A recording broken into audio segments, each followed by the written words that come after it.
Hello everyone, नमस्कार। Welcome to monk tutorial.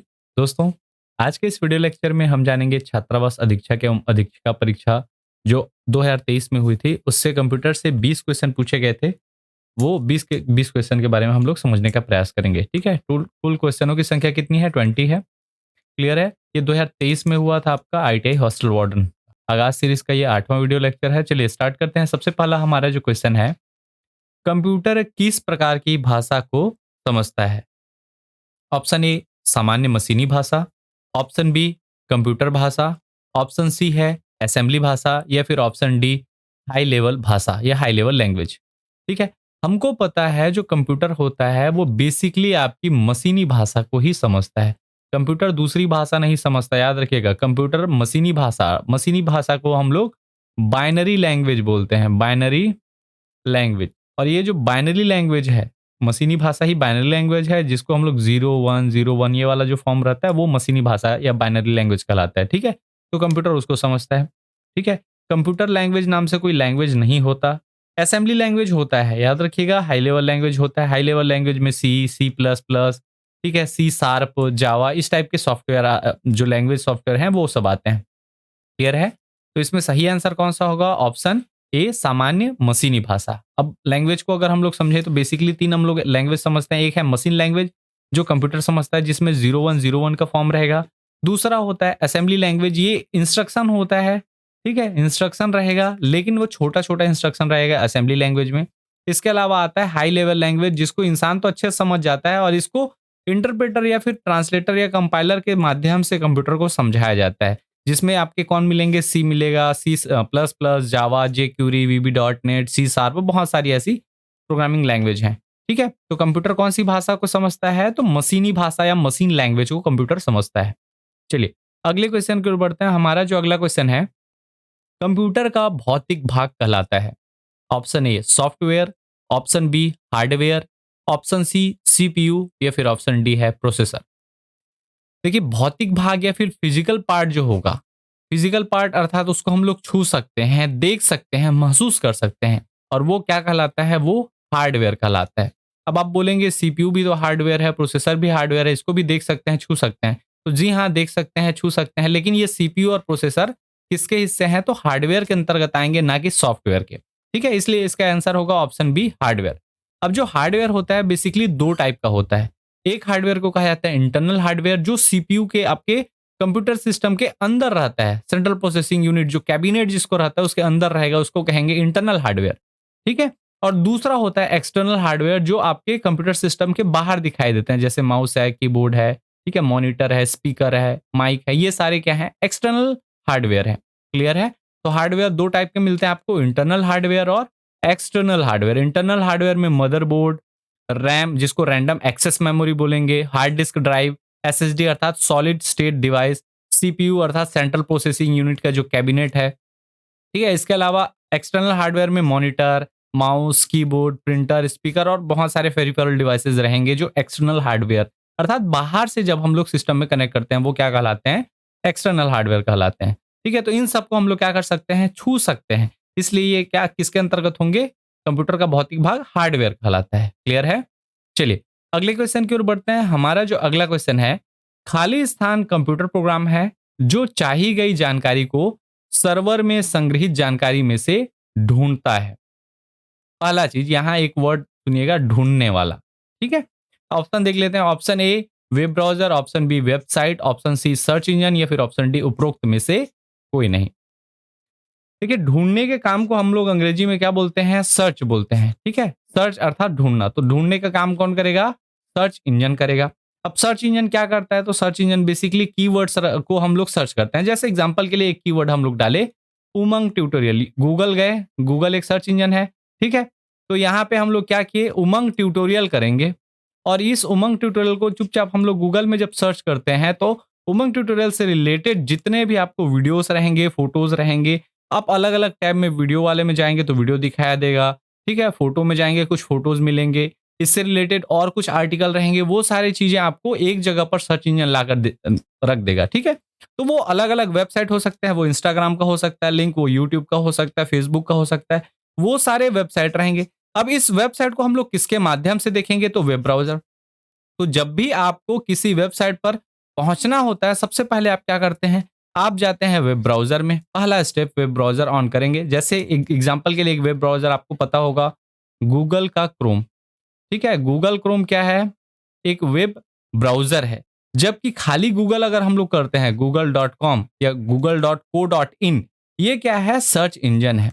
और website क्या होगा? तो वेबसाइट आपको बहुत सारे मिल सकते हैं। जैसे आपका गूगल का ही एक वेबसाइट आपको मिलेगा, youtube.com, एक वेबसाइट है। इस वेबसाइट पर जाने के लिए हम लोग क्या करेंगे, सबसे पहले गूगल क्रोम का ब्राउज़र खोलेंगे, उस पर जाएँगे, सर्च इंजन गूगल, और गूगल में टाइप करेंगे यूट्यूब, तब जाके उस वेबसाइट का हमको लिंक दे देगा वो। इस प्रकार से आपका काम करता है, ठीक है?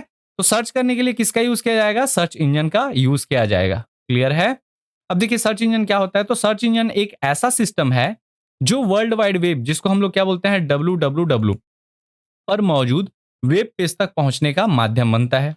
सर्च इंजन पर कीवर्ड टाइप करने के साथ ही उस कीवर्ड से जुड़े सभी वेब पेज की लिस्ट यूजर के डिवाइस स्क्रीन पर आ जाती है, और जिससे हमको पता चलता है। क्लियर है? चलिए अगला क्वेश्चन देखते हैं। हमारा जो अगला क्वेश्चन है, निम्न में से कौन सा ऑपरेटिंग सिस्टम नहीं है? नकारात्मक है, ध्यान रखिएगा। Option A Windows, option B DOS, option C Google, या फिर ऑप्शन डी है लिनक्स। डॉस अर्थात डिस्क ऑपरेटिंग सिस्टम, तो ये ऑपरेटिंग सिस्टम है, और यहां पूछा है नहीं है, तो इसका आंसर तो ये नहीं होगा। विंडोज भी क्या है? ऑपरेटिंग सिस्टम है। और लिनक्स भी क्या है? ऑपरेटिंग सिस्टम है। लिनक्स याद रखिएगा ओपन सोर्स ऑपरेटिंग सिस्टम है। पूछ दिया जाता है ओपन सोर्स, क्लोज सोर्स, इसके बारे में, ठीक है?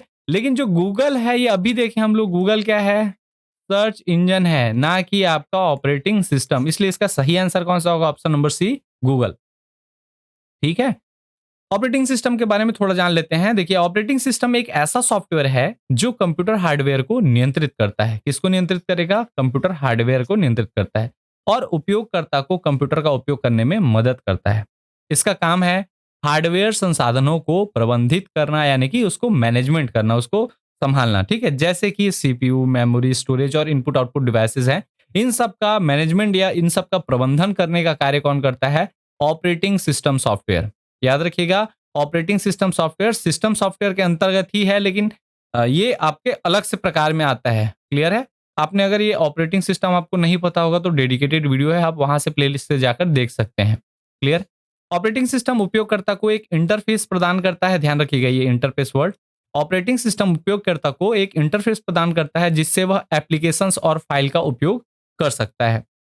अब ये इंटरफेस भी अलग-अलग प्रकार के होते हैं। एक इंटरफेस जो बार-बार पूछा जाता है वो है जीयूआई, अर्थात ग्राफिकल यूजर इंटरफेस। ठीक है? इसके अलावा एक इंटरफेस होता है डेटा कमांड इंटरफेस। ठीक है? डीसीआई कहा जाता है, डेटा कमांड इंटरफेस। ठीक? अलग-अलग आपको क्या मिलेंगे? कमांड इंटरफेस का भी रहेगा, ग्राफिकल यूजर इंटरफेस का रहेगा। इस प्रकार के, जैसे हम लोग बात करें डॉस, वो डेटा कमांड इंटरफेस पे काम करता है, लेकिन वही आप विंडोज़ ले जाते हैं या एंड्रॉइड लेते हैं, तो ये सारे किस पे काम करेंगे? आपके जीयूआई पे बेस्ड काम करते हैं। क्लियर है? ऑपरेटिंग सिस्टम के अगर एग्जांपल की बात करें तो विंडोज़ आएगा, मैक ओएस अर्थात एप्पल का जो लैपटॉप है उसके ऑपरेटिंग सिस्टम, लिनक्स है, एंड्रॉइड है, इसके अलावा आईओएस एप्पल का फ़ोन का, ठीक है? ये सारे क्या हैं? आपके ऑपरेटिंग सिस्टम के उदाहरण हैं। क्लियर है? चलिए अगले क्वेश्चन की ओर बढ़ते हैं। हमारा जो अगला क्वेश्चन है, कंप्यूटर के पिता खालिस्तान को कहा जाता है? Option A Charles Babbage, option B Bill Gates, option C है स्टीव जॉब्स, या फिर ऑप्शन डी उपरोक्त में से कोई नहीं। सबको पता है कंप्यूटर के पिता किसको कहा जाता है? चार्ल्स बैबेज को, जिन्होंने एनालिटिकल इंजन की का आविष्कार किया, डिफरेंशियल इंजन का आविष्कार किया। ठीक है? इस पर ऑलरेडी हम लोग बात कर चुके हैं, तो मैं ज्यादा डिटेल में नहीं आऊंगा। कंप्यूटर के पिता किनको कहा जाता है? Charles Babbage. इसके अलावा जो और ऑप्शन है, बिल गेट। बिल गेट याद रखिएगा, ये हैं आपके कौन? Charles Babbage. ये हैं आपके बिल गेट, और ये हैं स्टीव जॉब्स। ठीक है? बिल गेट वो व्यक्ति हैं जिन्होंने विंडोज की शुरुआत की, विंडोज का नींव रखा। ठीक है? विंडोज के फाउंडर कौन है? जैसे माइक्रोसॉफ्ट विंडोज, अलग अलग आपके विंडोज के आते हैं, विंडोज 7, विंडोज 8, विंडोज 10। तो इस विंडोज कंपनी के जो फाउंडर हैं वो हैं बिल गेट। और स्टीव जॉब्स याद रखिएगा एप्पल कंपनी के फाउंडर हैं। ठीक है? तो इसलिए ये नाम इंपॉर्टेंट हो जाते हैं। एप्पल के फाउंडर कौन है? Steve Jobs. विंडोज के फाउंडर कौन है? Bill Gate. ठीक है? और इसके अलावा कंप्यूटर के जो पिता हैं या फादर ऑफ कंप्यूटर हैं वो है चार्ल्स बैबेज जी। क्लियर है? चलिए अगले क्वेश्चन की ओर हम लोग बढ़ते हैं। हमारा अगला क्वेश्चन है, कोडित निर्देशों की सूची को क्या कहते हैं? A list of coded instruction is known as. Option A flow chart, option B algorithm, option C computer program या फिर ऑप्शन डी है यूटिलिटी प्रोग्राम। याद रखिएगा यहाँ पे बोला गया है कोडेड इंस्ट्रक्शन या फिर कोडित निर्देश। कोडित निर्देश जो रहेंगे, इंस्ट्रक्शन, ग्रुप ऑफ इंस्ट्रक्शन को हम लोग क्या बोलते हैं, मैं आपको परिभाषा भी बताया था। ग्रुप ऑफ इंस्ट्रक्शन जो रहेगा उसको कहा जाता है क्या, प्रोग्राम। तो कंप्यूटर प्रोग्राम क्या है, ग्रुप ऑफ इंस्ट्रक्शन है, इंस्ट्रक्शनों का समुच्चय है ये, ठीक है। इसलिए कोडित निर्देशों की जो सूची रहेगी उसको कहा जाता है कंप्यूटर प्रोग्राम। इस प्रकार से आपके अलग अलग प्रोग्राम जो है वो लिखे जाते हैं। एग्जाम्पल के लिए आपको यहाँ पे C++ का अलग अलग एग्जाम्पल मिल जाएगा, बस आपको समझाने के लिए कि प्रोग्राम इस प्रकार से एक सूचीबद्ध रूप से लिखा रहता है, अलग अलग इंस्ट्रक्शन दिए रहते हैं। जैसे एग्जाम्पल के लिए यहाँ पे सी आउट है, तो ये आउटपुट में आएगा, आउटपुट देने के लिए इंस्ट्रक्शन दिया गया है। सी आउट का मतलब ये है आउटपुट देना है। क्लियर है? चलिए अगले क्वेश्चन की ओर बढ़ते हैं। हमारा जो अगला क्वेश्चन है, किस तरह का प्रोग्राम रो एवं कॉलम से संबंधित नंबर को कैलकुलेट करता है? Option A window program, option B spreadsheet program, option C graphics program या फिर ऑप्शन डी है वर्ड प्रोग्राम। देखिए यहाँ एक वर्ड आप देखेंगे रो एवं कॉलम। आपको पता होगा एमएस एक्सेल में क्या होता है, रो और कॉलम में इस प्रकार से डेटा रहता है और यहाँ पे एक जो वो रहेगा इसको कहा जाता है सेल। सेल अर्थात कोशिका भी बोल सकते हैं, एक छोटी इकाई जिसमें रो और कॉलम एक दूसरे को इंटरसेक्ट करते हैं, वो क्या कहलाता है, सेल कहलाता है। ठीक है, तो ये सब क्या कहलाते हैं, इस प्रकार से रो और कॉलम में जब रहता है उसको स्प्रेडशीट कहा जाता है। याद रखिएगा, इसको स्प्रेडशीट प्रोग्राम कहा जाता है। एक एग्जाम्पल के लिए एमएस एक्सेल, सबको पता है एमएस एक्सेल क्या है, स्प्रेडशीट प्रोग्राम है। क्लियर है? इसके अलावा ग्राफिक्स प्रोग्राम में आपके दो टाइप के आते हैं, एक होता है वीडियो ग्राफिक्स, एक होता है इमेज ग्राफिक्स। ठीक है, इमेज ग्राफिक्स प्रोग्राम में आपके जैसे फोटोशॉप रहेगा। ठीक है, इसके अलावा वीडियो ग्राफिक्स में आपके प्रीमियर प्रो मिलेगा, अडोबी आफ्टर इफेक्ट, अलग अलग आपको वीडियो ग्राफिक्स प्रोग्राम मिलेंगे। वर्ड प्रोग्राम में वर्ड प्रोसेसिंग प्रोग्राम जैसे एमएस वर्ड। ठीक है, इसके अलावा नोट है, नोटपैड है, इस टाइप के जितने आपको मिलेंगे वो वर्ड प्रोग्राम जिसमें हम लोग टेक्स्ट लिख सकते हैं। और विंडो प्रोग्राम याद रखिएगा, विंडो प्रोग्राम आपके कुछ भी हो सकते हैं, ये एप्लीकेशन सॉफ्टवेयर भी हो सकते हैं, यूटिलिटी सॉफ्टवेयर भी हो सकते हैं। तो ये डिपेंड करता है आपके यूज के ऊपर, लेकिन रो और कॉलम का जब भी नाम आएगा वो सिर्फ और सिर्फ स्प्रेडशीट प्रोग्राम होगा। क्लियर है? अब पॉपुलर कुछ स्प्रेडशीट प्रोग्राम के मैं नाम बता दे रहा हूँ। एक्सेल तो सबको पता है, उसके अलावा आपको मैं बता दूं stackby.com, क्विप, ठीक है, इसके अलावा जोहो, एमएस एक्सेल ये पॉपुलर है तो ये मेरे ख्याल से सबको पता ही है। इसके अलावा गूगल का गूगल सीट्स आता है, EtherCalc, Smartsheet, LibreOffice, Airtable और नंबर्स। इस प्रकार से ये जितने आपको नाम बता रहा हूं ये सारे के सारे क्या हैं, स्प्रेडशीट प्रोग्राम के सॉफ्टवेयर हैं। क्लियर है? तो कभी आपको पूछ दे, अगर पेपर का लेवल हाई करना रहा, पूछा कि निम्नलिखित में से कौन सा स्प्रेडशीट प्रोग्राम नहीं है, तो आपके पास ये कौन कौन से हैं, ये बहुत पॉपुलर हैं तो इनके नाम आप पहले याद रख लीजिएगा। ठीक है, ये सब क्या है, और इसका जितना नोट्स है आपको पूरा टेलीग्राम में मिल जाएगा। अगर आप लोग नहीं जुड़े हैं ग्रुप में, टेलीग्राम ग्रुप का लिंक डिस्क्रिप्शन में है, जुड़ जाइएगा, वहां पे ये अवेलेबल हो जाएगा आपको। अगले क्वेश्चन की ओर बढ़ते हैं। हमारा जो अगला क्वेश्चन है, निम्न में से क्या सीपीयू का भाग नहीं है? Option A memory, option B control unit, option C arithmetic व लॉजिक यूनिट या फिर ऑप्शन डी है इनपुट यूनिट। ध्यान रखिएगा, यहाँ सीपीयू का भाग नहीं है पूछा गया है। देखिए आपको सीपीयू का मैं स्ट्रक्चर पहले समझा देता हूँ। ये आपका सीपीयू जो रहता है वो तीन अलग अलग पार्ट में बटा रहता है। ठीक है, सीपीयू में एक रहेगा आपका कंट्रोल यूनिट रहेगा। ठीक है, उसके अलावा एक रहेगा मेमोरी यूनिट जिसको हम लोग स्टोरेज यूनिट भी बोलते हैं, और एक रहेगा एएलयू अर्थात अरिथमेटिक लॉजिक यूनिट। क्लियर है? इसके अलावा सीपीयू के बाहर रहेंगे आपके इनपुट यूनिट और सीपीयू के बाहर ही क्या रहेगा, आउटपुट यूनिट। इतना ही प्रोसेस होता है। क्लियर है? तो देखिए इस सीपीयू में सीपीयू का भाग कौन सा नहीं है, मेमोरी यहाँ है, मेमोरी भी है, कंट्रोल यूनिट वो भी है, और अरिथमेटिक और लॉजिक यूनिट ये भी है। लेकिन क्या नहीं है, तो इनपुट यूनिट नहीं है, या इसकी जगह आउटपुट यूनिट भी रहता तो वो भी आंसर वही होता, अर्थात ऑप्शन डी इसका क्या होगा, सही आंसर होगा। क्लियर है? अब इसको थोड़ा सा डायग्राम में हम लोग समझ लेते हैं। जो चीज मैं आपको यहाँ बना के बताया सेम चीज आपको मैं डायग्राम में बता देता हूँ। जो कंट्रोल यूनिट होता है इसके अलग अलग पार्ट मिलते हैं, क्लॉक सर्किट, लैच सर्किट और रीसेट सर्किट, और ये तीनों मिलकर क्या कहलाते हैं, कंट्रोल यूनिट कहलाते हैं। आपको इसके अलावा अरिथमेटिक लॉजिक यूनिट मिलेगा। मेमोरी यूनिट में देखिए दो टाइप के मेमोरी मिलते हैं, मेन मेमोरी और ऑक्सिलरी मेमोरी। मेन मेमोरी में याद रखिएगा रोम आता है, ठीक है, ऑक्सिलरी मेमोरी में आपके जो हार्ड डिस्क रहेंगे, एक्सटर्नल हार्ड डिस्क, वो सारे ऑक्सिलरी में आएंगे। इसके अलावा मेमोरी यूनिट में ही आपके रजिस्टर्स रहते हैं, कैश मेमोरी रहता है, ये सारी चीजें भी मेमोरी यूनिट के अंदर ही आती हैं। क्लियर है? अब इस सीपीयू से कनेक्ट होने के लिए इनपुट डिवाइसेस रहेंगे, जैसे कि माउस है, कीबोर्ड है, वो सारे आपके क्या होंगे, इनपुट यूनिट होंगे। और कुछ इसका आउटपुट प्राप्त करने के लिए, जैसे सॉफ्ट आउटपुट प्राप्त करने के लिए मॉनिटर यूज करते हैं, हार्ड आउटपुट प्राप्त करने के लिए प्रिंटर यूज करते हैं, वो सारे ये आउटपुट यूनिट के अंतर्गत आते हैं और इस प्रकार से ये कार्य करता है। ठीक है, तो आप यहां देख पा रहे होंगे इनपुट यूनिट इसका हिस्सा नहीं है, इसलिए इसका सही आंसर कौन सा होगा, ऑप्शन नंबर डी। क्लियर है? चलिए अगले क्वेश्चन की ओर बढ़ते हैं। हमारा अगला क्वेश्चन है, निम्न में से क्या इनपुट डिवाइस नहीं है? फिर से नकारात्मक टाइप क्वेश्चन पूछा गया है। Option A mouse, option B printer, option C camera या फिर ऑप्शन डी है कीबोर्ड। इनपुट डिवाइस नहीं है, माउस इनपुट डिवाइस है या नहीं? तो जी हाँ, माउस इनपुट डिवाइस है। प्रिंटर नहीं है, कैमरा ये भी है और कीबोर्ड भी इनपुट डिवाइस है। कौन सा इनपुट डिवाइस नहीं है? प्रिंटर। प्रिंटर एक आउटपुट डिवाइस है। क्लियर है? ये पॉपुलर आउटपुट डिवाइस है, हार्ड कॉपी देने वाला। और सॉफ्ट कॉपी देने वाला अगर पूछे तो मॉनिटर है। क्लियर है?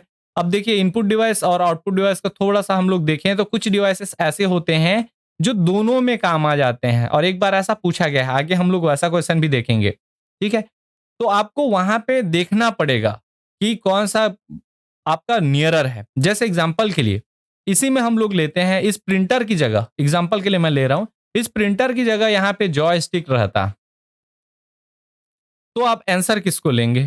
ठीक है, कमेंट करिएगा आप लोग आंसर अपना, कौन सा आंसर लेना चाहेंगे। अगर इस प्रिंटर की जगह जॉयस्टिक रहता तो ए बी सी डी में कौन सा आंसर होगा वो मेरे को बताइए। आप यहाँ मैं बता दे रहा हूँ पहले, देखिए यहाँ कॉम्पैक्ट डिस्क, कैमरा, ठीक, इसके अलावा पेन टैब या फिर tablet, USB pen drive, hub, ये सारा चीज दोनों में आता है। अगर सारे नाम किसके दिए हैं, जैसे माउस इनपुट डिवाइस है, कैमरा अभी पता नहीं है, ठीक है, इस यहाँ जॉयस्टिक ये पता है इनपुट डिवाइस है, कीबोर्ड भी इनपुट डिवाइस है, तो यहाँ पे हम लोग आंसर किसको लेंगे, कैमरा को लेंगे, क्योंकि कैमरा इनपुट की तरह भी कार्य करता है और आउटपुट की तरह भी कार्य करता है। क्लियर है? तो ये आपके पॉपुलर इनपुट और आउटपुट डिवाइस है, नोट्स में आप देख लीजिएगा। चलिए आगे बढ़ते हैं हम लोग। अगला हमारा क्वेश्चन है, एएलयू का पूरा नाम क्या है? अभी हम लोग देखें एएलयू का पूरा नाम, ऑप्शन पढ़ लेते हैं। ऑप्शन ए है analog logic unit, option B arithmetic logic unit, option C application logic unit या फिर ऑप्शन डी है उपरोक्त में से कोई नहीं। सबको पता है ऑप्शन बी जो है इसका सही आंसर होगा, अरिथमेटिक लॉजिक यूनिट। ठीक है, ए स्टैंड कर किसके लिए करता है? ए स्टैंड करता है अरिथमेटिक के लिए, एल स्टैंड करता है लॉजिक के लिए, यू स्टैंड करता है यूनिट के लिए। अरिथमेटिक लॉजिक यूनिट, ये एएलयू का पूरा फुल फॉर्म होता है। ठीक है, चलिए अगले क्वेश्चन की ओर बढ़ते हैं। हमारा अगला क्वेश्चन है, 1 किलोबाइट बराबर होता है? Option A 1024 byte, option B 1024 bits, option C 1 gigabyte या फिर ऑप्शन डी है उपरोक्त सभी। आप लोगों को मैं बताया हूं, बहुत बार बोला हूं 90% का नियम, 90% का नियम, लेकिन याद रखिएगा यहाँ वो फॉलो नहीं होगा। यहाँ बचा हुआ जो 10% है उसको आपको पता रहना चाहिए। तो हर जगह 90% लागू नहीं होता ना, मैं याद दिला दे रहा हूँ कि 90% उपरोक्त सभी रहता है तो नॉर्मली लगा दिया करना, लेकिन इस केस में वैसा नहीं होगा, ये आपका उपरोक्त सभी नहीं होगा। ठीक है, 1 किलोबाइट बराबर कितना होता है? तो 1 किलोबाइट बराबर याद रखिएगा, 1 किलो मतलब कितना होता है, ऐसा करके भी आप याद रखेंगे। 1 किलो बराबर होता है 1000। ठीक है, 1 किलोग्राम लिखेंगे तो 1 किलोग्राम बराबर क्या होता है, 1000 ग्राम।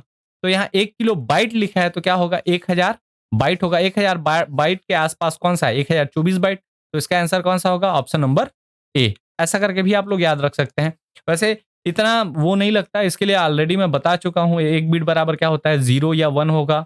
1 बाइट बराबर 8 बीट होता है, या फिर 1 बाइट बराबर 2 निबल भी होता है, याद रखिएगा। इसलिए 1 निबल बराबर कितना होगा, तो 4 बीट होगा।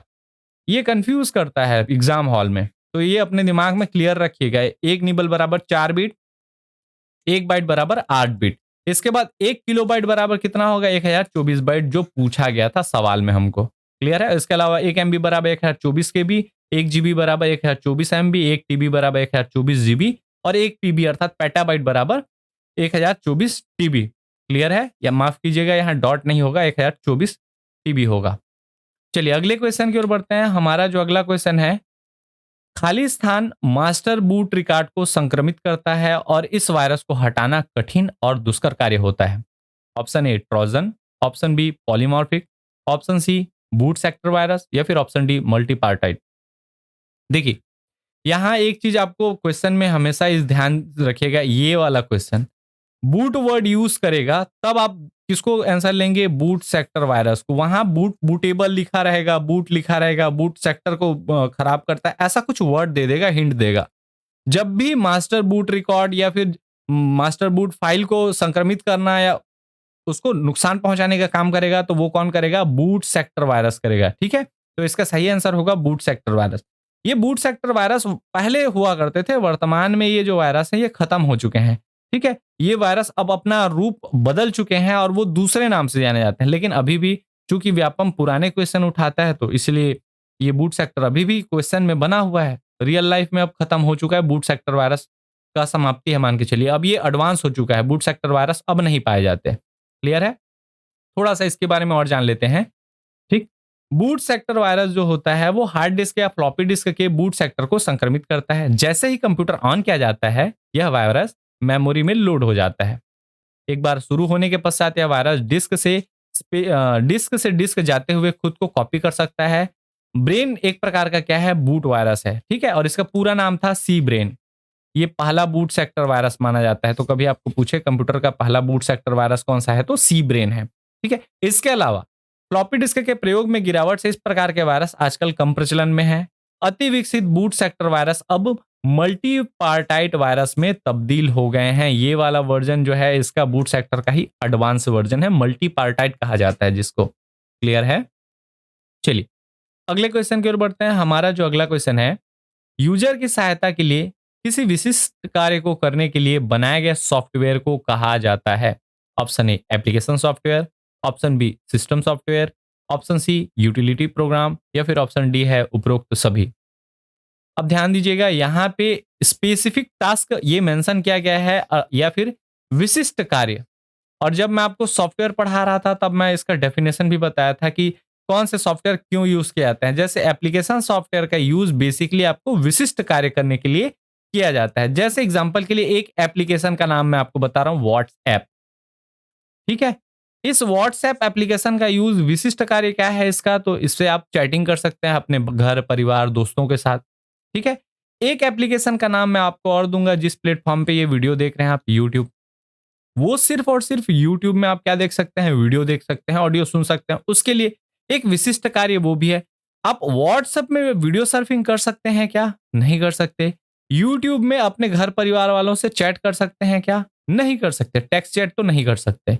ठीक है, तो ये विशिष्ट कार्य के लिए ही बना है, क्योंकि यहाँ पे वीडियो देख सकते हो, यहाँ पे आप टेक्स्ट कर सकते हो। और ये विशिष्ट कार्य वाले जितने सॉफ्टवेयर रहेंगे उसको कहा जाता है क्या, एप्लीकेशन सॉफ्टवेयर। एप्स हम लोग सिंपल शब्दों में एप्स बोल देते हैं, मोबाइल में उसको एप्स, तो वही एप्लीकेशंस है वो। ठीक है, इसके अलावा सिस्टम सॉफ्टवेयर क्या होंगे, तो सिस्टम के मूलभूत कार्य को संपन्न कराने के लिए जो सॉफ्टवेयर बने होते हैं वो सिस्टम सॉफ्टवेयर कहलाते हैं। जैसे कि आपके एंड्रॉइड में एंड्रॉइड 13, एंड्रॉइड 14, ठीक है, या फिर एप्पल का जो आईओएस रहता है तो एप्पल 2, एप्पल 3, अलग अलग उसमें आईओएस के जो वर्जन रहेंगे, ठीक है, वो उसके क्या कहलाएंगे, सिस्टम सॉफ्टवेयर। या फिर हम लोग देखें ऑपरेटिंग सिस्टम जो रहेगा, एग्जाम्पल के लिए विंडोज 8 है, मान लो विंडोज 10 है, ये सब क्या है, ऑपरेटिंग सिस्टम है। और ये ऑपरेटिंग सिस्टम सिस्टम सॉफ्टवेयर के अंतर्गत ही आएंगे। इसके अलावा तीसरा चीज होता है utility programme. Utility programme software क्या होंगे, तो वो प्रोग्राम सॉफ्टवेयर जो कंप्यूटर की सुरक्षा के लिए, विशिष्ट कार्य करने के लिए नहीं बल्कि कंप्यूटर की सुरक्षा के लिए बने होते हैं। जैसे एंटीवायरस प्रोग्राम है, ठीक है, एंटी कीलॉगर है, अलग अलग ऐसे आपके प्रोग्राम आते हैं जो कंप्यूटर की सुरक्षा प्रोवाइड करते हैं, या कंप्यूटर में जो काम कर रहे हैं उस काम को आसान बनाने के लिए बनाए जाते हैं, वो कहलाते हैं यूटिलिटी प्रोग्राम।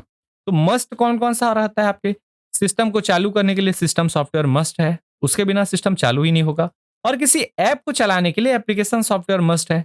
यूटिलिटी प्रोग्राम जो है ये आपका कंपलसरी नहीं है, आप लगाते हैं तो और अच्छी बात है, नहीं लगाते हैं तब भी आपका सिस्टम काम करेगा। क्लियर है? तो इसका सही आंसर कौन सा होगा, option number A application software. बहुत सारे आपको एप्लीकेशन सॉफ्टवेयर यहाँ पे एग्जांपल के तौर पर जितने आपको दिखाई दे रहे हैं ये आइकॉन, ये सारे एप्लीकेशन सॉफ्टवेयर के ही एग्जांपल हैं। क्लियर है? चलिए अगले क्वेश्चन की ओर बढ़ते हैं। हमारा जो अगला क्वेश्चन है, कंप्यूटर से जानकारी को कागज पर चित्रात्मक रूप से अनुवाद करने के लिए किस आउटपुट डिवाइस का उपयोग किया जाता है? Option A punch card, option B touch panel, option C mouse या फिर ऑप्शन डी है प्लॉटर। यहाँ पे अब ध्यान दीजिएगा, कागज पर चित्रात्मक रूप में आउटपुट डिवाइस ये पूछा गया है। तो कागज पर उतारने के लिए हमारे पास या तो रहता है क्या प्रिंटर, या रहता है प्लॉटर। दो ही चीज हैं जिससे हम लोग प्रिंट करते हैं, ठीक है, कागज पर। कौन कौन सा? या तो प्रिंटर होगा या प्लॉटर होगा। पंच कार्ड तो इनपुट डिवाइस है, टच पैनल भी इनपुट आउटपुट दोनों का काम कर सकता है, माउस भी इनपुट डिवाइस है। तो ये तीनों ऐसे ही कट जाएंगे। आपका प्लॉटर क्या है? यही बस आउटपुट डिवाइस है। आउटपुट डिवाइस इसी को जानते हैं, तब भी आपको काम बन जाएगा। तो सही आंसर कौन सा होगा? प्लॉटर। अब ये जो प्लॉटर होता है बेसिकली दो टाइप के होते हैं, एक होता है फ्लैट बेड और दूसरा होता है ड्रम, ठीक है। फ्लैट बेड या ड्रम वाला कैसा होता है वो भी मैं ऑलरेडी आपको प्रिंटर वाले यूनिट में बता चुका हूं। इस प्रकार का दिखाई देता है प्लॉटर, जिसमें फ्लैक्स, बैनर, पोस्टर, होर्डिंग ये सारे प्रिंट होते हैं। क्लियर है? चलिए अगले क्वेश्चन की ओर बढ़ते हैं। हमारा जो अगला क्वेश्चन है, प्रथम पीढ़ी का कंप्यूटर खाली स्थान तकनीक का उपयोग संसाधन के लिए करता था।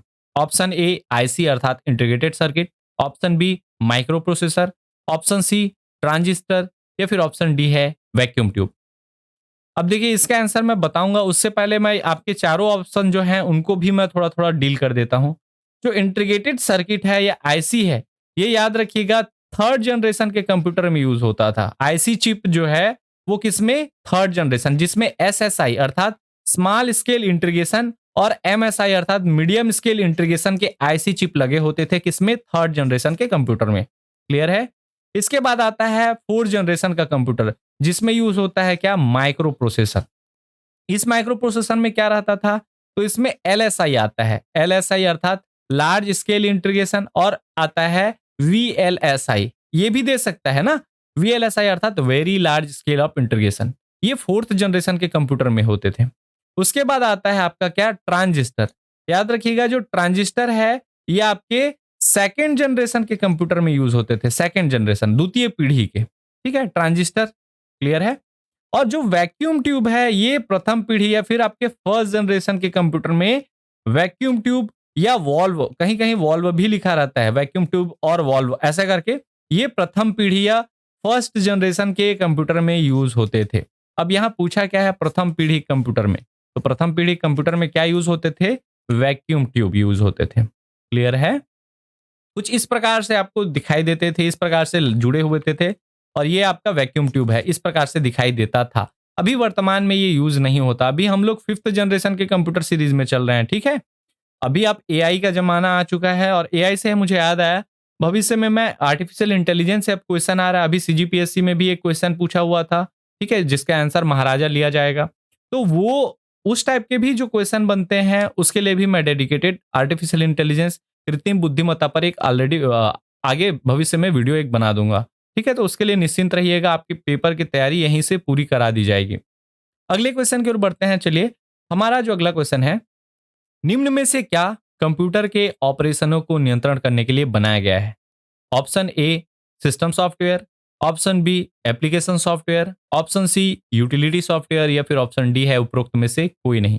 देखिए सॉफ्टवेयर से कितने सारे क्वेश्चन बन रहे हैं आप देख सकते हैं, ठीक है। कंप्यूटर के ऑपरेशनों को नियंत्रण करने के लिए बनाया गया है, और कंप्यूटर का कोई भी ऑपरेशन को जब भी कंट्रोल करने का काम आएगा, कौन करेगा? सिस्टम सॉफ्टवेयर करेगा, एप्लीकेशन सॉफ्टवेयर में किसी विशेष कार्य के लिए। और ये तो एड ऑन है, अभी थोड़ी देर पहले बताया। तो उसका सही आंसर कौन सा होगा? Option A system software.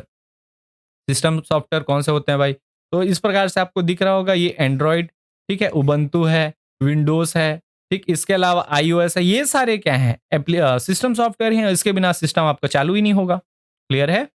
चलिए अगले क्वेश्चन की ओर बढ़ते हैं। हमारा जो अगला क्वेश्चन है, एप्लीकेशन के आधार पर निम्न में से कौन सा कंप्यूटर का प्रकार नहीं है? ध्यान रखिएगा, एप्लीकेशन या फिर अनुप्रयोग के आधार पर, हिंदी में कहें तो अनुप्रयोग के आधार पर निम्न में से कौन सा कंप्यूटर का प्रकार नहीं है? Option A remote, option B analog, option C digital, या फिर ऑप्शन डी है हाइब्रिड। आप सबको अगर कंप्यूटर की क्लासिफिकेशन वाला वीडियो देखे होंगे तो आपको पता होगा एनालॉग, डिजिटल, हाइब्रिड इस टाइप के कंप्यूटर आते हैं, लेकिन रिमोट नाम से कोई कंप्यूटर का प्रकार हम लोग नहीं पढ़े हैं, ठीक है। तो इसका आंसर कौन सा होगा? Option number A. अब थोड़ा सा प्रकार को भी डील कर लेते हैं। तो देखिए आपके कंप्यूटर बेसिकली एनालॉग, डिजिटल और हाइब्रिड में हम लोग पढ़े हैं। अब जो डिजिटल होता है उसमें super computer, main frame computer, mini computer, micro computer और पर्सनल कंप्यूटर जिसको पीसी बोलते हैं, ये सारे डिजिटल में है। एनालॉग कंप्यूटर के आपको सिर्फ उदाहरण एनालॉग कंप्यूटिंग के उदाहरण बताया था, जैसे कि आपका स्पीडोमीटर है, ठीक है? नॉर्मल जो स्पीडोमीटर बाइक में, पुराने बाइक में लगा रहता था, डिजिटल वाला नहीं, एनालॉग वाला। तो वो सब एनालॉग कंप्यूटिंग के उदाहरण है। हाइब्रिड क्या होगा? जिसमें एनालॉग और डिजिटल दोनों होंगे, ठीक है? तो वो हाइब्रिड कहलाता है। इस प्रकार से कंप्यूटर का हम लोग वर्गीकरण देखे थे, उसमें और डिटेल में देखे हैं, पीढ़ियों के आधार पर भी देखे हैं, हार्डवेयर कंपोनेंट यूज करने के आधार पर देखे हैं। वो सारा चीज आप नहीं देखे होंगे तो वो भी प्लेलिस्ट में आपका ऑलरेडी लगा हुआ है। चलिए अगले क्वेश्चन की ओर बढ़ते हैं। हमारा जो अगला क्वेश्चन है, इनमें से कौन कंप्यूटर की विशेषता नहीं है? ध्यान रखिएगा, फिर से नकारात्मक क्वेश्चन है। Option A speed, option B storage, option C automation या फिर ऑप्शन डी है आईक्यू, बुद्धि लब्धि। ठीक है, इंटेलिजेंस क्वेश्चन कहा जाता है जिसको। ठीक है, कंप्यूटर की विशेषता नहीं है पूछा गया है। स्पीड कंप्यूटर की विशेषता है क्या? तो हाँ जी, जितना अच्छा स्पीड होगा वो उसकी अच्छी विशेषता होगी। स्टोरेज भी, ऑटोमेशन, ऑटोमेटिक बहुत सारा स्वचालित होना उसकी अच्छी विशेषता हो सकती है। आईक्यू कंप्यूटर की विशेषता नहीं बल्कि इंसानों की विशेषता है। जिसका आईक्यू ज्यादा है उसकी बुद्धि तीव्र है मानी जाती है। इसलिए ऊपर के तीन तो उसकी विशेषता में आएंगे, लेकिन चौथा ऑप्शन डी जो है उसकी विशेषता नहीं है, इसलिए इसका सही आंसर होगा ऑप्शन नंबर डी। क्लियर है? देखिए आई आपके जो क्यू वाले पोर्शन रहते हैं, जैसे कि इंटेलेक्चुअल क्वोशिएंट, ठीक है, या जिसको हम लोग इंटेलेक्चुअल इंटेलिजेंस कहेंगे, स्पिरिचुअल इंटेलिजेंस और इमोशनल इंटेलिजेंस। ठीक, इसके लिए दिमाग में अलग अलग जगह है। हमारा जो आईक्यू है वो याद रखिएगा लेफ्ट ब्रेन में के द्वारा डिसाइड होता है, और ईक्यू जो इमोशनल इंटेलिजेंस होता है वो राइट ब्रेन से। ठीक है, और इसके अलावा हमारा जो स्पिरिचुअल इंटेलिजेंस है वो पूरे दिमाग का यूज करता है।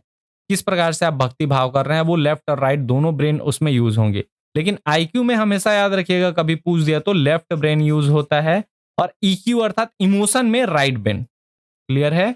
देखिए कंप्यूटर एक्यूरेट होता है, कंप्यूटर विश्वसनीय अर्थात रिलायबिलिटी उसकी होती है, कंप्यूटर में ऑटोमेशन होता है, स्वचालन होता है, कंप्यूटर वर्सेटाइल होता है, कंप्यूटर उच्च गति के होते हैं, कंप्यूटर में भंडारण क्षमता अधिक होती है, कंप्यूटर के परिश्रम और निरंतरता है, और कंप्यूटर लॉजिकल होता है, कंप्यूटर मल्टीटास्किंग है, कंप्यूटर में अच्छे स्मरण शक्ति की गुणवत्ता भी होती है। तो ये सारे गुण हैं जिसमें स्पीड भी कवर हो गया, स्टोरेज, ऑटोमेशन और बाकी गुण भी इसमें कवर हो गए। ठीक है, लेकिन उसमें बुद्धि लब्धि नहीं आता, उसकी विशेषता नहीं है। चलिए 19वें क्वेश्चन की ओर बढ़ते हैं। हमारा अगला क्वेश्चन है, खाली स्थान इंटरनेट उपयोगकर्ताओं को दुनिया भर से संदेश भेजने और प्राप्त करने में मदद करता है। ठीक है, send and receive messages from around the world. कौन सा चीज है? तो ऑप्शन देख लेते हैं। ऑप्शन ए यूआरएल अर्थात uniform resource locator, option B है www अर्थात world wide web, option C website, या फिर ऑप्शन डी है ईमेल। मेल का मतलब होता है पत्र, और ईमेल का मतलब होता है इलेक्ट्रॉनिक पत्र, इलेक्ट्रॉनिक मेल, इसी को क्या कहेंगे? ईमेल। और कोई भी संदेश को हम लोग किस में भेजते हैं? पत्र के माध्यम से भेजते हैं। इसलिए आप यहां से आप निकाल सकते हैं इलेक्ट्रॉनिक मेल ही संदेश भेजने का काम करता है, इसलिए इसका सही आंसर होगा option number D, email. Clear है? कुछ इस प्रकार से आप लोगो आप देख सकते हैं, इस प्रकार का आइकॉन आपको पता है सबको मेरे ख्याल से। ईमेल के बारे में ज्यादा डिटेल में बताने की जरूरत नहीं है। अगले क्वेश्चन की ओर बढ़ते हैं। हमारा अंतिम जो क्वेश्चन है वो है, सीडी का पूरा नाम क्या है? Option A component disk, option B computer driver, option C compact disk, या फिर ऑप्शन डी है कॉम्पैक्ट ड्राइवर। सीडी अर्थात होता है आपका क्या? Compact disc. सीडी के पीछे भी लिखा रहता है, ठीक है। तो सीडी का फुल फॉर्म क्या होता है? कॉम्पैक्ट डिस्क, इस प्रकार से लिखा रहता है, और ये चीज आप जानते ही हैं। तो इस प्रकार से हम लोगों ने कुल 20 क्वेश्चन देखे छात्रावास अधीक्षक जो आईटीआई वाला हुआ था 2023 में उसका। आशा है कि ये वीडियो पसंद आया होगा। अगली क्लास में हम लोग जानेंगे शिक्षक भर्ती परीक्षा 2023 का। शिक्षक भर्ती की जो परीक्षा है उसमें जो क्वेश्चन पूछे गए थे कंप्यूटर से, उसको हम लोग जानने का प्रयास करेंगे, समझने का प्रयास करेंगे। वीडियो अगर पसंद आया होगा तो प्लीज वीडियो को लाइक करें, चैनल पर आप नए हैं तो चैनल सब्सक्राइब करें। मिलते हैं बहुत जल्द अगली वीडियो में, तब तक के लिए जय हिंद, जय भारत, वंदे मातरम।